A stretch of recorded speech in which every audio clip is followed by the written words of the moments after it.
യുവ സംവിധായകർ പ്രതികളായ ലഹരി കേസിൽ സംവിധായകൻ സമീർ താഹിറിനെ എക്സൈസ് അറസ്റ്റ് ചെയ്തു. തുടർന്ന് സ്റ്റേഷൻ ജാമ്യത്തിൽ വിട്ടയച്ചു. കൊച്ചിയിലെ സമീർ താഹിറിന്റെ ഫ്ളാറ്റിൽ നിന്നാണ് ഹൈബ്രിഡ് കഞ്ചാവുമായി സംവിധായകരായ ഖാലിദ് റഹ്മാനും അഷ്റഫ് ഹംസയും നേരത്തെ പിടിയിലായത്.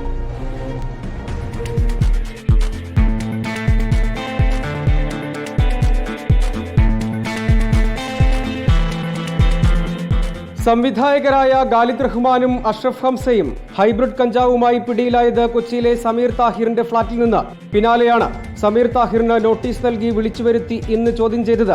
ചോദ്യം ചെയ്യലിനൊടുവിൽ അറസ്റ്റ് രേഖപ്പെടുത്തി ജാമ്യത്തിൽ വിട്ടയച്ചു. NDPS നിയമത്തിലെ വകുപ്പ് 25 ചുമത്തിയാണ് കേസ്.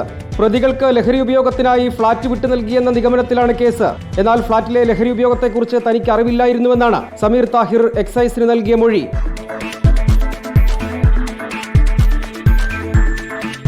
അല്ല, അത് സമീറാണ് എന്ത് ചെയ്ത് ഈ ഫ്ലാറ്റ് വാടകയ്ക്ക് എടുത്തത്. അപ്പോൾ അങ്ങനെ ഒരു ക്രൈം അവിടെ നടക്കാനാൾ അനുവദിക്കാൻ പാടില്ല NDPS നിയമപ്രകാരം. അദ്ദേഹത്തിൻ്റെ സിനിമയ്ക്ക് വേണ്ടിയിട്ട് അവിടെ ആളുകളൊന്ന് കഥ പറയാറുണ്ട്, ഡിസ്കസ് ചെയ്യാറുണ്ടെന്ന് പറഞ്ഞു. ഇവരാൾക്ക് പരിചയമുണ്ട്, പക്ഷേ ഇങ്ങനെ ഉപയോഗിക്കുന്ന ആൾക്ക് അറിയില്ല എന്ന് പറഞ്ഞു. അയാളെ പ്രോപ്പർട്ടി ആയതുകൊണ്ട് നമ്മൾ എന്ത് ചെയ്തു, അയാൾക്കെതിരെ എതിർത്തു.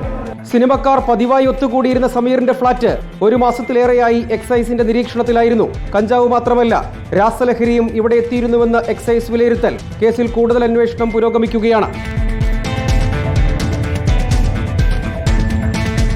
റിപ്പോർട്ടർ, കൊച്ചി.